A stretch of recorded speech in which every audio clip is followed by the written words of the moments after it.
A groundbreaking gene therapy trial has restored the sight of a boy who was blind. Antonio Vento Carvajal has been legally blind for much of his 14 years. A gene therapy delivered through eye drops is allowing him to see again. Antonio was born with a rare genetic condition that causes blisters all over his body and his eyes. But his skin improved when he joined a clinical trial to test the world's first topical gene therapy. Now, these results led his doctor, Dr. Alfonso Sabater, to question whether this form of gene therapy could be adapted for Antonio's eyes. The success of this trial has opened the door to similar therapies that could potentially treat millions of people with other eye diseases. Well, joining us now to give us more insight into this remarkable story in our weekly medical segment is Dr. Abhishek Raut, Medical Director at Appletree Medical Group. Dr. Raut, welcome back to Forum Daily. Great to be here, Nima.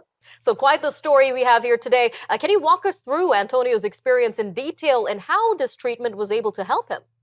Absolutely. So Antonio's journey with gene therapy has been truly remarkable. He was born with dystrophic epidermolysis bullosa, which is a very rare gene condition, which can cause these blisters all over the body and eyes, and eventually does lead into legal blindness.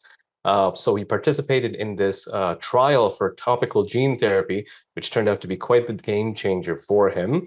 And then the therapy that he got delivered through eye drops really was working on replacing a faulty gene that produces collagen 7, which is very responsive to this therapy.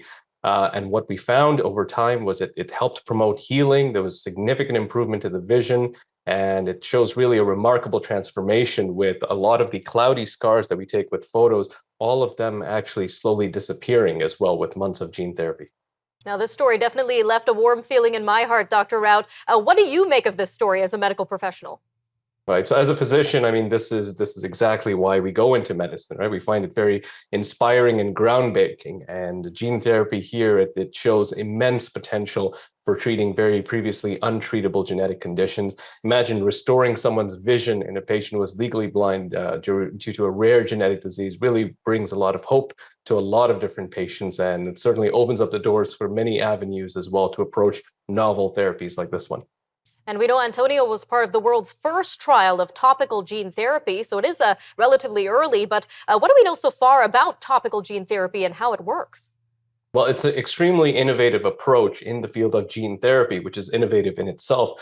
So unlike traditional gene therapy, which usually involves an injection of a genetic material into the bloodstream or directly into the targeted tissues, topical gene therapy, as its name suggests, delivers it right to the source. So in this case, it would have been eye drops or a topical application. Now, the reason why this is very good and helpful is because it minimizes the systemic side effects that you could get with more of a mainstream genetic therapy here. So in Antonio's case, for instance, they were introduced right into the eye cells itself, which promoted faster healing and repair for the eye tissues. And in addition to this topical gene therapy, where are we currently when it comes to traditional gene therapy, Dr. Raut, and the advancements in this sector? Right, so it's shown a lot of promise as well. So traditional gene therapy is utilized for a wide variety of genetic disorders now, but still very much in a clinical trial phase. So it corresponds to really treating the underlying genetic defect. And it shows a lot of promising results, especially in inherited disorders, certain types of genetic cancers, or blood disorders like hemophilia, and even neurological conditions like spinal muscular atrophy.